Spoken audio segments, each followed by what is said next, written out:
Hello and welcome to my first Godtear champion overview. The first champion that I want to take a look at is Rangosh, Scourge of the Broken Plains, and his Red Bandits. Rangosh is what I refer to as an archetypal character. Of all the slayers in the game, he is the one that best embodies that concept. He is a fast, heavy-hitting melee champion who has great synergy with his followers, the Red Bandits. He is able to buff himself up and, with use of his passive, can brutalize his followers to make himself even more powerful. But let's start by looking at Rangosh's character card, as I call it. The middle card here, which displays the ultimate, the class of the champion, and the champion's passive. I want to save talking about the ultimate for a little bit later, so we'll move down to the Slayer champion, which, like all Slayers, he gets an extra step if he knocks out an enemy champion, bringing it from 4 to 5. His passive, Brutal Master, reads, once per hit roll or damage roll, before rolling the die, you may remove one red bandit from a hex within 3 hexes of Rangosh to add 1 die to Rangosh's roll. So he kills his guys to make his attack even stronger. Which it's important to note, based on the wording, that he can use this for both a hit roll and a damage roll, and that those bonuses stack with any boons that might be on Rangosh. Which does mean that, at maximum, if you use both of his attacks in the clash phase, he can kill 4 red bandits in a single phase. If you're doing that, it had better be worth it. Let's take a look at Rangosh in the plot phase. He begins his turn with 3 movement, and then 4 dodge, 2 armor, and 7 health. His 2 abilities are Channel Rage, which is a self-damage boosting boon, and then Break Spirit with a range of 2, accuracy of 6, that will apply a dodge blight, which is going to be pretty important for setting up one of his attacks in the clash phase. Next, let's take a look at the Red Bandits in the plot phase. They have a movement of 2, a dodge of 3, an armor of 2, and the typical small follower HP of 1. They come with 2 abilities, the first one being Induct.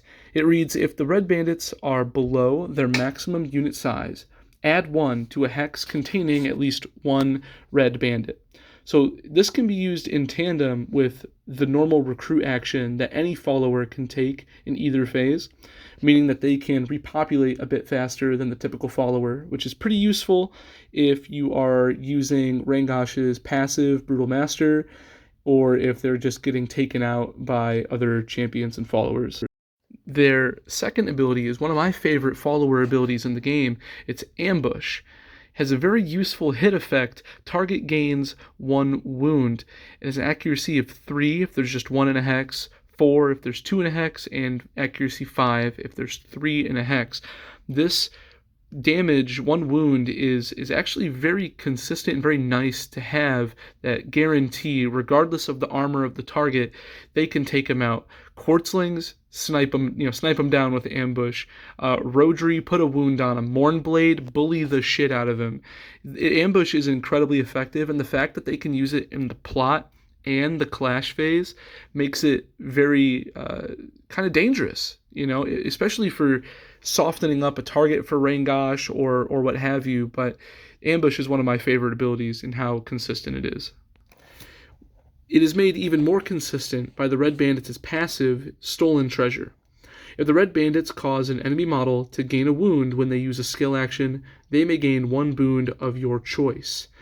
Ambush just does a wound, so what I find is that I will often use Stolen Treasure to give themselves an accuracy bonus so they can more easily hit Ambush again, and then proc Stolen Treasure just to keep that Ambush train going. I think it's really integral to the Red Bandits. I think unless you're against a low dodge target, then maybe it might be better to throw a movement boon or a dodge boon on there. But accuracy just lends more consistency, and what's better than that? But moving away from the plot phase, I want to move into the clash phase now, and I'm going to stick with the Red Bandits here. They keep their movement of 2 in the clash phase, and all the other stats stay the same. They still have ambush, so you can keep using that stolen treasure cycle. But they gain shoot, which has a range of 3, which is pretty commendable. Accuracy 3 for a single bandit, accuracy 4 for 2, accuracy 5 for 3, just like ambush, same progression, but 4 damage regardless. So it might be better to have that accuracy to make shoot a little more accurate. If you have less than 3 in a hex, maybe damage is probably what I would go for if you're really trying to get value out of shoot. 4 damage is kind of low. But it kind of gives them a little bit of utility when they're maybe not able to ambush something, or they've ambushed their only target and would like to maybe put a little force down somewhere else. You could ambush a target and then use that to put a damage boon onto shoot if you have 3 in a hex, or there's different things you could do there. But shoot it's just nice. It's a nice little stopgap. I think in most cases with my red bandits I'll be moving and ambushing, but I think it's nice to have shoot as well. But now it's time for the real meat and potatoes of the warband, and that comes in Rangosh's Clash phase. So in this phase, he actually has a movement of 2, so he's a little bit slower, but he comes with 2 pretty good attacks. I'm going to start with Whiplash. His bottom attack here has a range of 2, which is he's just kind of using that whip that he carries around with him, that big leathery belt with spikes. Accuracy 5, damage 5, hit effect, move target up to 1 hex towards Rangosh. So he's hitting him with the scorpion, giving him the old get over here. Accuracy 5 and damage 5 is okay. I often find that I call this move Whifflash because of how often I miss with it. I think that's just my luck, though. 5 is average, but if you can give him boons, and if you can use Brutal Master, now that's where his passive really comes in, you can, at least with his passive, you can make this a 6/6. Now that's a good attack. With boons, it's a 7/7 even. Now that's a ludicrous attack. But all in all, I think the real purpose of Whiplash is to get you into position to hit with that Jawbreaker. Jawbreaker is this big, just haymaker to the face. It has 3 accuracy, pretty crap, but 7 base damage. That is nutty. With a hit effect, move target up to 1 hex away from Rangosh, so you can hit him away, pull him back in, hit him away. You can do all that sort of stuff, which I think is actually kind of cool. If you can pull him in and hit him away, that means they're going to have to spend, unless they're ranged, they're going to have to spend an action moving into you. They might not be able to use both of their attacks if they have 2. But most importantly is that 7 base damage, because remember, the only innate boon that Rangosh can give himself is a damage boon in the plot phase. And if you've given him a damage boon, and you did the break spirit, and you've lowered their dodge, you've made Jawbreaker easier to hit. That is your main prerogative, is hitting Jawbreaker with Rangosh. So you do that. Maybe you have another character that can give him an accuracy boon, and he uses Brutal Master, which I think this is when you use it. You use a Brutal Master to kill a bandit for accuracy and for damage. And if you're able to do that, and you're able to double boon, you have accuracy 5, damage 9. That is insane. Even on its own, you can Brutal Master up to 4 and 8, which is an incredible attack. And because he can give himself a damage boon so easily, it's very easy to do a 4 and 9 attack. If you hit that, something is going to die or get very, very close to death. Well, we've made it through all of his abilities, except for one, his ultimate, Beastly Charge. This ultimate lets you move Rangosh up to 2 hexes. Then you may place up to 2 wounds on an enemy within range, with a range of 1. There's no rolls involved, it just happens. For 1 action and for 1 ultimate, he gets to move 2 and put 2 wounds on somebody. I love it. I'm a sucker for consistency. I know, technically speaking, it's not the best ultimate in the game, but to me, it is just so impactful. You can move to get closer to crush a banner, or move to and pick off a weak target, or soften up a weak target, or even in subpar cases, you could use it to kill a tough follower to open the way for Rangosh to go crush a banner. movement in any context is just good, especially in God tier, in any game really, but especially in God tier. And the ability to just put 2 wounds on an enemy within range, I think, is fantastic. Hopefully now you have an idea as to why I say Rangosh is the most archetypal Slayer in the game. His playstyle is straightforward. He has good synergy with the Red Bandits and himself with his passive. The Red Bandits are self-sufficient with their ambush and stolen treasure. They can open the way for Rangosh. They can get through followers. This warband is just very, very self-sufficient and very straightforward. And in truth, I wanted to open this potential series with Rangosh because he is one of my favorite champions. He's one of my go-tos.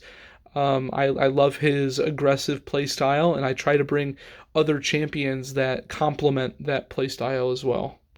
One of my favorite champions to take with Rangosh is Blackjaw. I think they're both very aggressive. Blackjaw can help propel Rangosh forward. Can his followers incentivize enemy followers to spread out to congregate, which clears the way for Rangosh. If they spread out, they're more easily picked off. Blackjaw can clear the way by killing swaths of followers, giving Rangosh access to his target.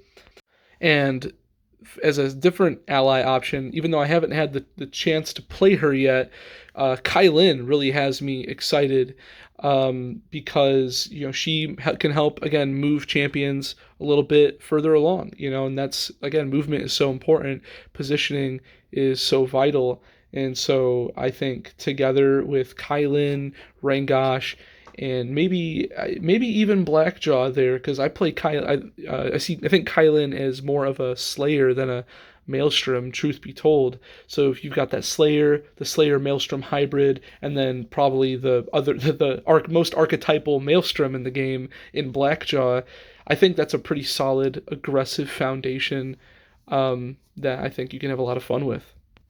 Rangosh naturally isn't perfect in all scenarios and matchups. I think against high dodge targets, he is going to suffer. I think Whifflash is going to be that self-fulfilling prophecy, and Jawbreaker is just going to have you sitting there being very frustrated. Every time I play Rangosh, I pray I don't see a Sneaky Pete on the other side of that battlefield. And as well, Rangosh kind of suffers against people that can get past his relatively high dodge of 4. Because, 7 health is okay, but 2 armor is not going to block a whole lot. So I think if you've got Lorsan over there peppering him up, I think that's going to be a challenge that Rangosh is going to have to really figure out. Rangosh, of course, being a melee champion, does suffer the weaknesses that all melee champions do, in that they are, kiteable in a way. They can be blocked off with followers, especially the pesky ones. What does Rangosh do in the face of Wretchlings? Nightshades are a big issue for him. So, he's not perfect, but no champion is in this game. Which, movement, I think, is his weakness, even though he has 3 and 2, which isn't terrible, which is why I think you bring other champions that can help propel him forward, or bring enemies closer. Either way, I think Rangosh is a really solid all-rounder type of character that goes well in a lot of different warbands. If you just want that Slayer power, I think Rangosh is just a solid choice. Well, that concludes the thoughts that I have on Rangosh as a whole. I kind of just wanted to make this video because I really love Godtear. It's probably my favorite miniatures game that I've played, and I've played a number of war games and skirmish games and board games and all that good stuff. And Godtear is just kind of my favorite.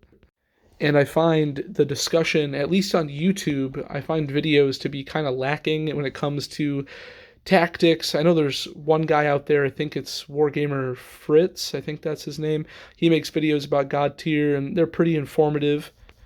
And they kind of ramble on like mine do, but I think that's alright. I'm really just trying to make some more noise for this game, just because I think it really deserves it. It's very strategy intensive, and it's a lot of fun. If anybody that's suffered this entire video has anything to add to Rangosh, if you've got more competitive experience, I would love to hear it. Your thoughts on the game as a whole. Yeah, feel free to chime in and let's talk about Godtear. I love it.